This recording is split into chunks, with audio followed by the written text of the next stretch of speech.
Welcome to the Results Was Okay podcast. My name is Dave Holland. And again, in line with bringing on interesting, exciting, unusual people to talk to me and be interviewed, joined today by Mr. Adam Lovelock over in the UK. So Adam, welcome to the call. Good to see you. Hello, thank you, Dave. Yeah, good to be on here.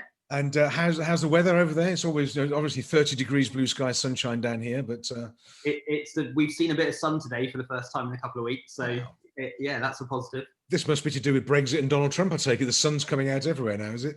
Since going into lockdown, it's rained every day. In fact, the first week into lockdown in the UK, where we were, it just rained non-stop. Oh, really? Very depressing, yeah. It's a sign. It's a sign for us. I think that's what it is. Anyway, so welcome. Thank you for your time. Welcome to joining to the conversation. Some people watching will know a little bit about you, I guess, but just give people a flavour. You know, who's Adam Lovelock? A bit about you, where you're from, your history. How did you arrive here? Give us a bit of background. Yeah, no work. Do you a short, medium, long? Long. I know we've got hours. We're all right. So yeah, I live in a town called Andover in Hampshire, which is a small town really, and I grew up here. Had a very good childhood, very good memories. Loved school. You loved school? Wow. Okay. I did. I loved school. I hated it. Really, yeah. It was probably, yeah, I would go back if I could. Were you sort of head boy, prefect, that sort of thing, or? I was a prefect, funny enough. You were? Okay. Yeah, I was a prefect. And I just loved it. I love sport. Yeah. I had a really good set of friends. In fact, all of my friends from school, there's probably 10, 12 of us, are still my best friends now. And we all live within a 5-minute drive. Wow, very cool. And so yeah, it's funny. My wife's from Australia and she's moved and now lives here in Andover. And she doesn't like the fact wherever I go, I know everyone. But I love that. I love the fact that I live in that kind of place. Nice.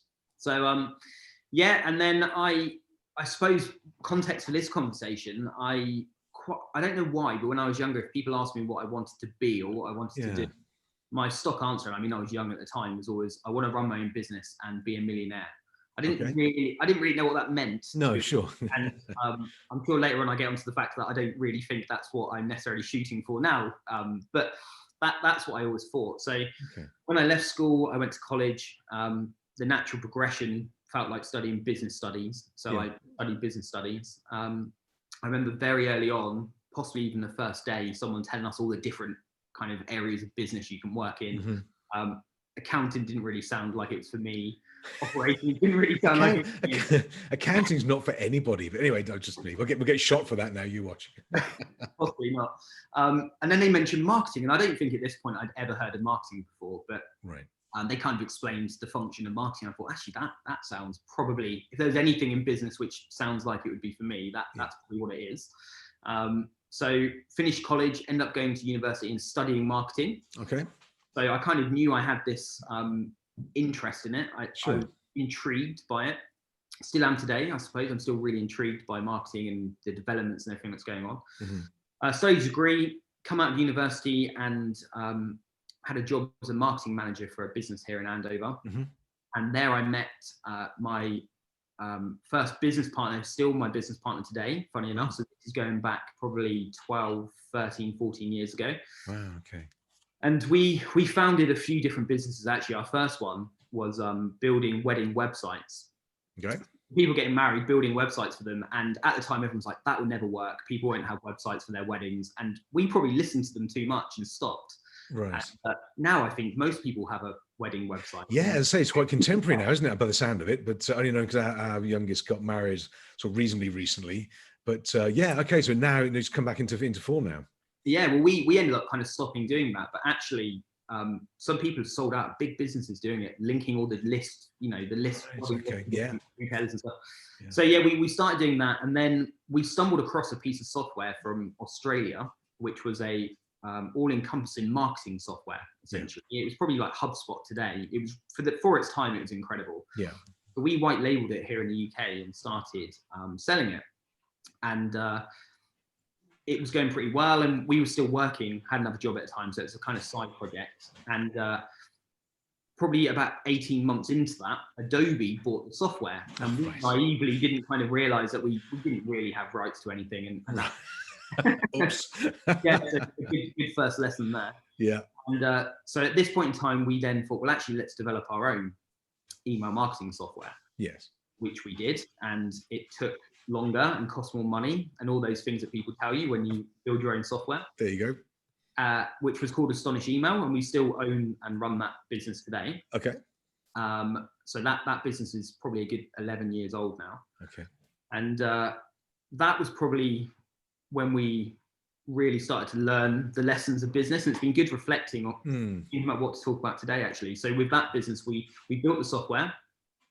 We didn't really have any money. We bootstrapped the development of the software. Sure. So we went out and got some venture capital money in the business. Right.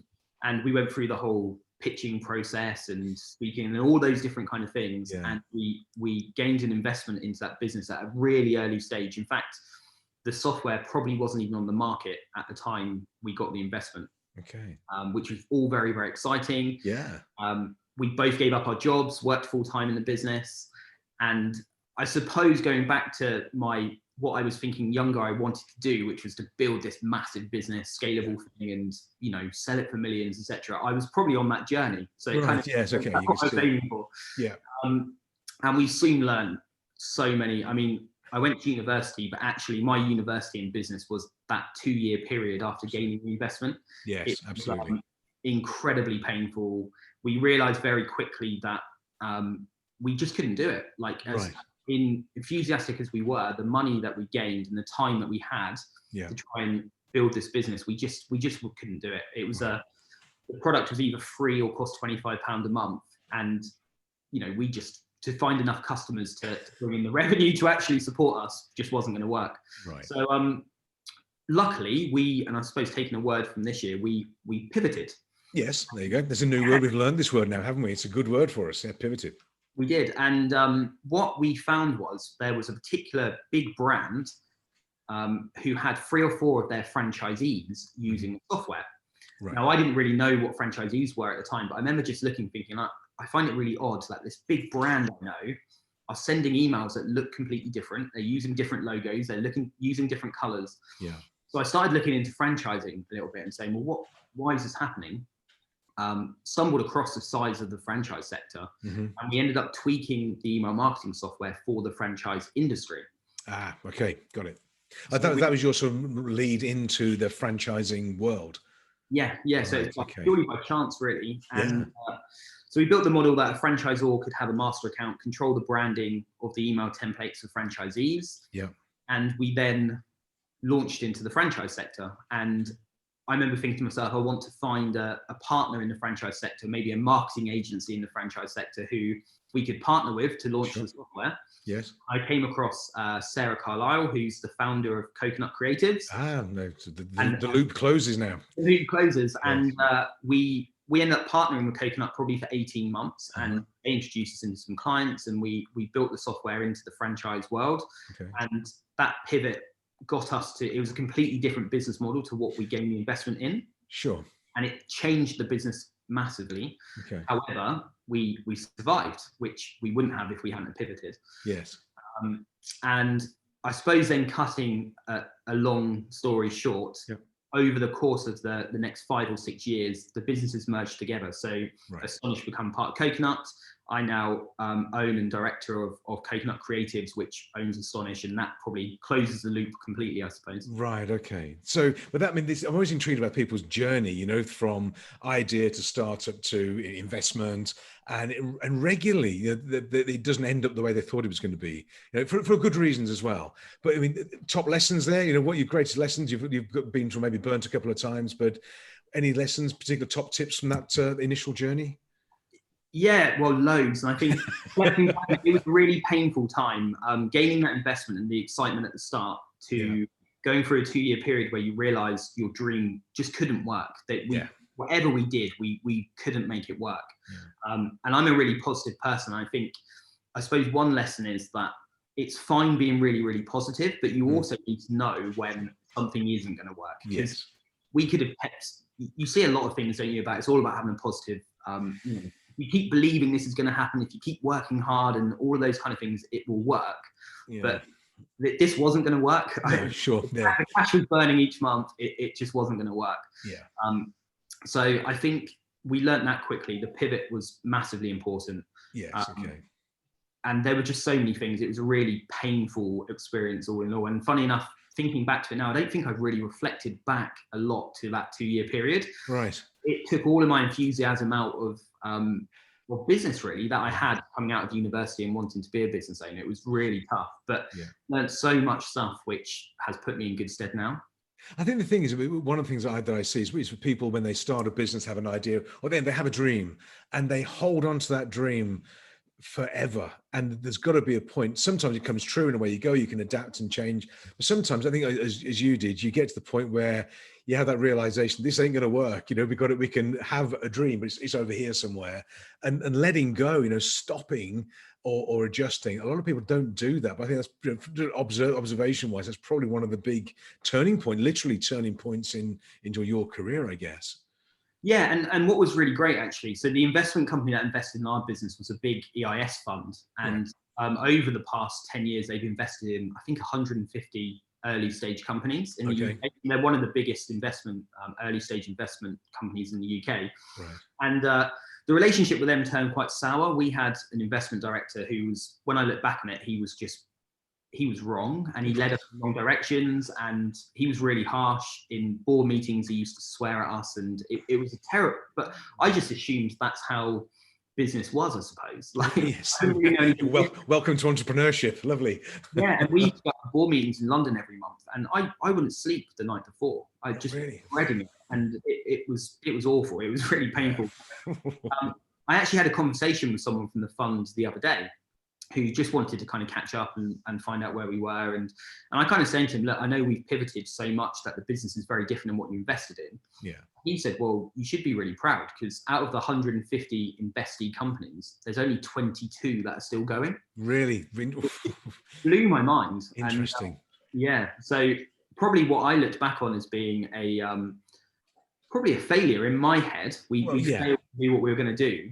It was really nice to hear from him. Actually, we don't see it that way. We see it that it was a success because you've managed to get through that. Yeah, you do. And I think the thing that this about changing and adapting is critical, because my understanding is that 80% of investors that lose their money, what they look for is the other two that compensate for the rest. When you think about it, that's like, my goodness, there's something there. And I just wonder whether people, they don't let go, they don't change, they don't adapt, and that's what essentially sinks them in the end. So I would agree with him. You did a good thing, you're still here, but 22 out of 150, crikey, that's pretty thin, isn't it? Well, and he said they've sold 2 of the businesses that have covered the whole fund and more. There you go. So, yeah, you're right. The 20% logic works. They sold one to Apple, actually. Oh wow. Okay, there's a dream. So yeah. I think you're right, and we got caught up in that world where you get this money, you feel all this pressure, you suddenly got lots of people involved in the business who you don't really like or want to. Exactly. And it was really painful. But reflecting back, I learned so much during that time. I wouldn't change it, because sure. It was my kind of business university. I think I had to learn so many things working with. Would you, if somebody listening to this and they're thinking of going down the route of investment, would you recommend they do that or not, or just tread really carefully? Well, this is probably the interesting thing. I think what's really important is what are you trying to achieve? Because I think when we went for that, I believed I was trying to achieve being Elon Musk. I think I wanted to. I saw this world of gaining investment and building this massive scalable business and a huge empire, and then selling it for multiples of millions. And because that was the direction we were going in. That was starting the software business and gaining investment. But the reality is that when I reflect back now, and this may have just come with age, my actual vision is still very ambitious and to achieve great things in business, but there's things far more important to me than building a monster business. I don't want to be Elon Musk working 20 hours a day. No, so crikey. I think investments for some people, and we know some of the other investee companies which it's worked out brilliantly for. But for us, I think you just really need to know, is that what you're trying to build? We probably could have carried on bootstrapping for a couple of years and building organically at a much slower pace, but we wouldn't have had the massive pressure and headaches we had around us. I think the thing that, again, doing what I do, I see this quite a lot where people, they have a dream, but it's all about this sort of globalization, domination, and multi-billion, and they forget that actually, I think what most people, in my experience, want to be able to do is, you know, have a nice life, have some nice things, a nice place, and travel and holidays and family and time. And all they need to do really is build a business that achieves that, plus a bit, if you like, a bit of slack in the system.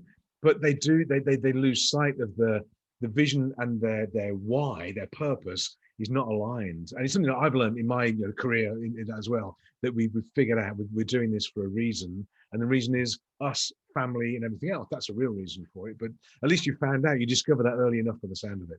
Well, no, I actually think I've only found it in the last couple of years, funny enough. Right. Okay. So it's funny, isn't it? I always appreciated the importance of having a vision and setting goals. Yeah.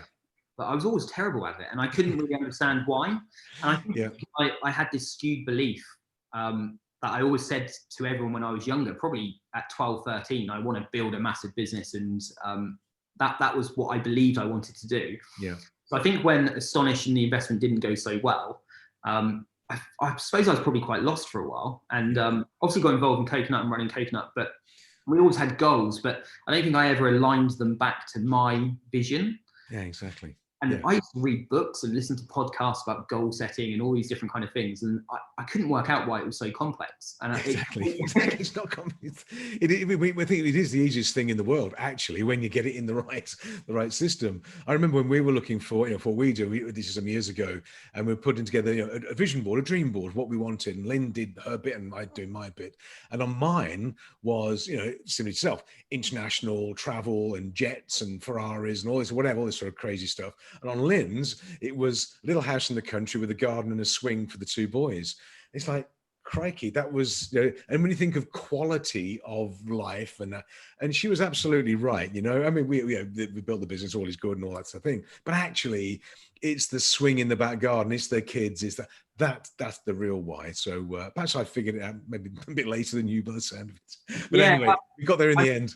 Yeah, and I think that's exactly right. And I think for me, it's family, it's quality of life. I'm still as ambitious to build brilliant as I was back then, but over time, I've seen so many people who are striving to build this massive thing that lose quality of life and lose sight of things, and possibly lose it all in the end. Actually, absolutely, yeah. I've seen it happen so many times that I think for me now, it's I've aligned the business vision with my vision. Which once you do that, I think that's when things start falling into place. That's when the magic happens. So for now, Coconut Creatives, where is the business now? What do you guys do? Because I know a little bit, but for everybody listening, tell us about your Coconut Creatives. What's the story there? Yeah, so Coconut has been going for 15 years. So probably I was still at university, funny enough, when Coconut was founded. Mm-hmm. So Coconut is essentially a marketing agency that works purely in the franchise sector. Right. And it has a brilliant niche. It grew over the years of very much specializing in franchise recruitment marketing. So helping franchisors recruit franchisees and doing all the marketing around that. Okay.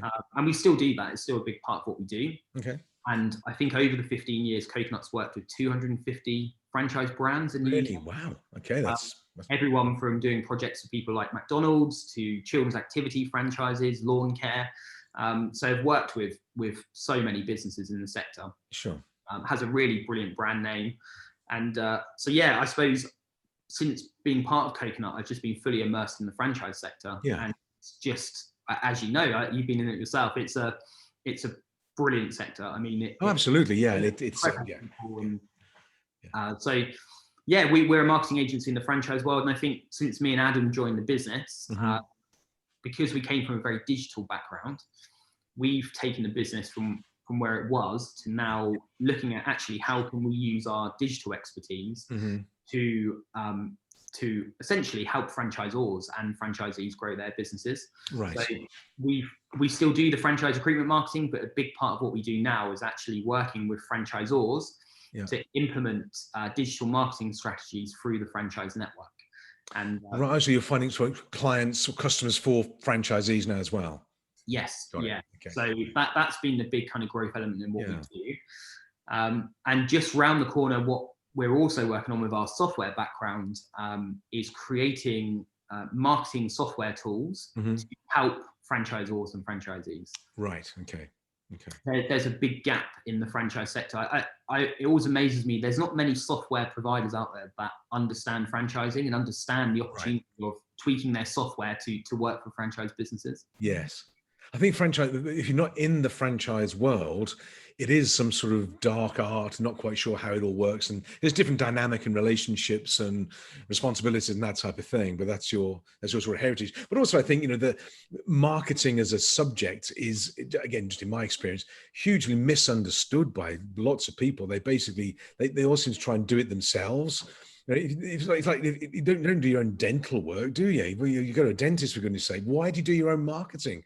But they misunderstand it, and I think a lot of marketing people as well, with the exception of you guys, when they talk about marketing, they talk about visibility, or they don't talk about let's get some inquiries coming, let's get some leads, let's get the phone to ring, let's get the email coming in. Just in your experience, when you see people and doing their marketing, what do they get wrong? Where are people going wrong? What are the top 3 mistakes that people make when they try and do their own marketing, for example? Yeah, really good question. And I think that's the thing, isn't it? Marketing, in its purest sense, is a very simple thing. It's how do we reach the people that are our perfect type of customers, and how do we get them in contact, and how do we make them turn them into business, essentially. There you go. Exactly. It's marketing 101 done. Yeah, it's a very simple concept, but people do make it very, very complex. I think the biggest pitfalls I see, I think the first one being, I think businesses try and propose on the first date too much. Yes. Yeah. And I see that all the time, especially in digital marketing. People will build a Facebook audience of their perfect profile people, and they'll set up an advert which essentially says, buy my product. Right. And it's to a cold audience that doesn't know anything about this business. And then after a week, they've spent £100 and they completely dismiss Facebook as ever. Facebook doesn't work. How many times have I heard that? Facebook doesn't work. And and no one likes being sold to, do they? So when you actually think about it yourself, it makes complete sense that you shouldn't be doing that kind of thing. So for me, I don't think enough businesses really build awareness around their product, their benefits enough in their marketing, and they are too salesy too soon. Yes. Okay.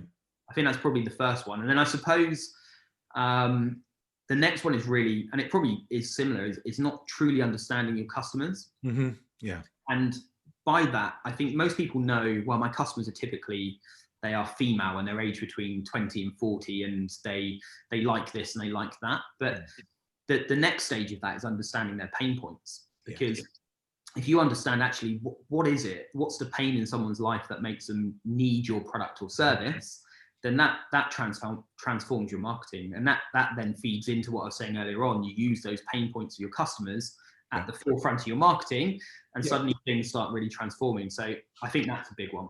Yes. Okay.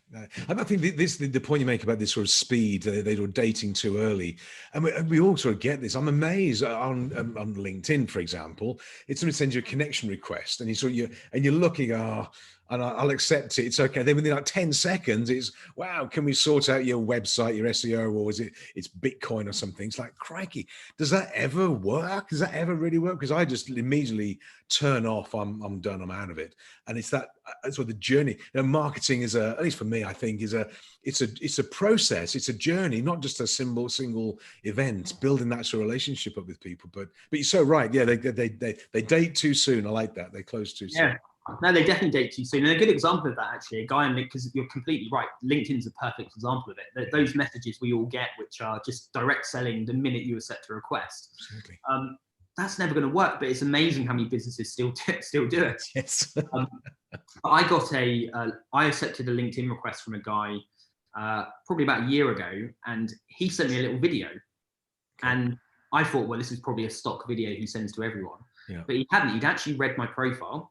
Right. He'd been onto our website, and he recorded me a little video. He was an SEO guy, Yeah. Just talking around some of the things that he was seeing and how he thinks it could work in the franchise sector and stuff. And it was brilliant. It was only about a minute long. There you go. Yeah. But I couldn't not reply to him. Yeah, exactly. That's it. It was really good. And I replied to him. I ended up having a call with him. In fairness, we haven't actually done any business, but we had a conversation. So that shows you the difference. He didn't try and sell to me instantly. He was trying to offer value, and that completely changed the dynamic.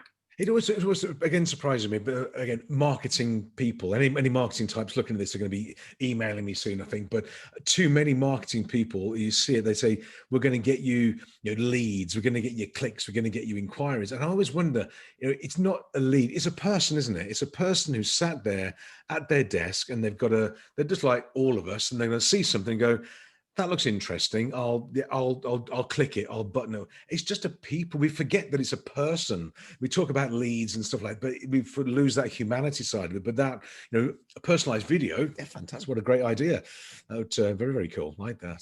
I worked through, and you're totally right. I think with all of the digital advances, we lose sight on the fact that people still buy on emotions. They still buy if they like you, if they know you, if they trust you. All of those kind of things which applied 50 years ago in marketing still apply now. And digital marketing is a brilliant new channel, but you can't lose sight of what's always worked. I think that's probably the key thing.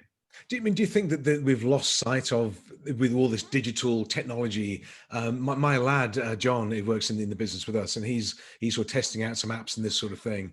And you probably know about these even more than I do, but there's one now where you can talk to the app and you say to the app, I want a website that looks like this website and it's green and blah, blah, blah. And the app goes, okay, bang, here you go. And the website's there for you. It's like, crikey, it's like a brave new world. But all this technology, have we sort of forgotten, do you think, in marketing terms, that we are actually connecting with a real person? We've sort of lost that relationship?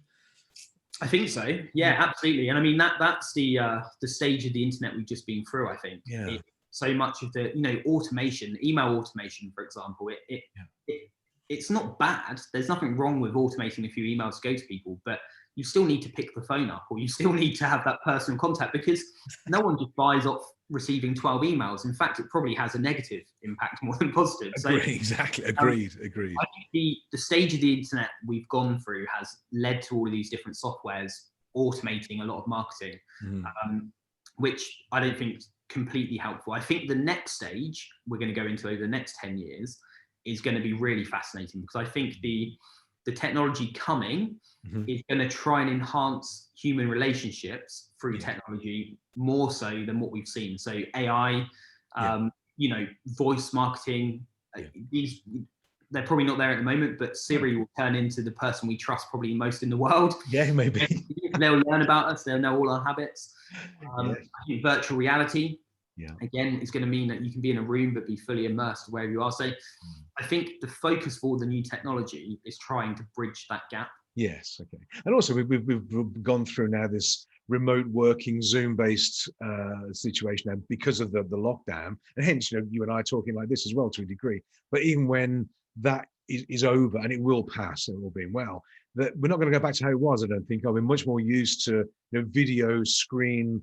We haven't got to meet up and that sort of thing too soon. But it is like a brave new world, perhaps. Yeah, I think so. I think people have just got used to doing business this way. I mean, the B2B world is changed forever, hasn't it? I think it has. Yeah. I mean, I speak to people, I'm sure you do as well. I speak to people that sat at home in their kitchens or in the dining room or this sort of thing. And, the CEO that would be in his boardroom with he's booted and suited is now in the back bedroom in a sweat top and sneakers. And it's just different. It's okay as well. I mean, I've got, there's a dog. There's a dog sat down here, just so you know, who she's got an inbuilt clock. She thinks it's lunchtime, so she's just sat here waiting, and he'll start barking soon. But yeah, this was unheard of before. But he's okay now, isn't it? It's just very, very cool. Yeah. She barks, so I'm going to shoot her, but still. And I think all it's done is sped up technology, or sped up how we use technology, because I think, unfortunately, the reality is Amazon was always going to take control of more retail, but it's happened quicker. Yeah. And I think the reality is businesses were going to move more to remote working because of technology, but it's happened quicker. Now we're here. I mean, within Coconut, we're completely rethinking how we work as a team. Mm-hmm. And we had 2 offices, so we were used to using technology anyway for communications between offices. But now everyone's worked at home since March, and we don't think anyone will ever come back to working in the office full time. Right, there you go. And we don't think people will come back working 9 to 5 either. We don't know what it looks like quite yet, but we're looking at how we can implement flexible working and people working at home. The office becomes a communal meeting type area. Yeah. So, I'm pretty sure most businesses are having similar kind of thoughts as well. I think they are. I think they've got to, and then because in order to attract and retain, good staff and team and people, they've got to have this flexible approach, because the cat's out of the bag now. I remember having a conversation in Luxembourg, where our offices are, with somebody. This is in January, and I said, what about flexible and working and all this sort of thing? Oh yeah, that's all very good, but it won't work in my business, or won't work in this company. Well, come March the 15th, guess what? It happened overnight. So people are, well, you said you couldn't do it, now you can. And I think you're right, they don't want to go back. And to attract, top talent, all this sort of thing, you've got to have this flexible approach, this open approach. And I think, I think it's a good thing. I wish it had come in 30 years ago, but didn't have the technology back then. But Yeah. So it is, I think 2021, brave new world as well. I think it is, yeah. I mean, we've got members of the team that during lockdown, we were encouraging everyone to, get out and exercise and all those different kind of things. They were going to the gym at 3 o'clock in the afternoon and then coming back and working a bit in the evening, which is fine, isn't it? If you get to 3 o'clock in the afternoon and you feel like, I just can't do any more, I need a break. Exactly. Why are you going to constrict them to working 9 to 5? So that happens to be at 10 o'clock in the morning. That's the problem. But no, you're right, because we can have that flexibility. And I think there's been lots of sort of studies out there from, the 4-hour work week, the Tim Ferriss thing, through to the 4-day week by the guys down in New Zealand. And everybody looks at them as being sort of slightly academic studies, or just, well, that's okay if you doesn't work here. But now it's become practical and more likely to be able to do those sort of things. So I think that's quite exciting. That's a good thing for the business as well, and obviously for you guys too. So yeah, no, I think so. So it'd be interesting moving into next year. Absolutely, yeah.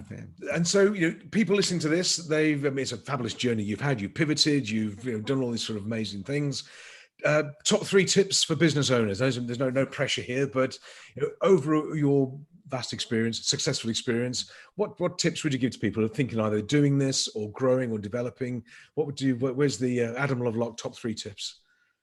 I think it's really important to build a network of people who are in a similar position than you, who are in business, because, and as we learned during those kind of early years that I spoke about, there will be, I've probably had at least 25 days where I wanted to give up, right, in the early stages. And it's really hard, isn't it? And I think we see this, those, is it 80% of businesses fail in the first 5 years, or whatever they are, it's the stats. But a lot of the time it is because they've had one of those days and they've actually given up. Yeah, I agree.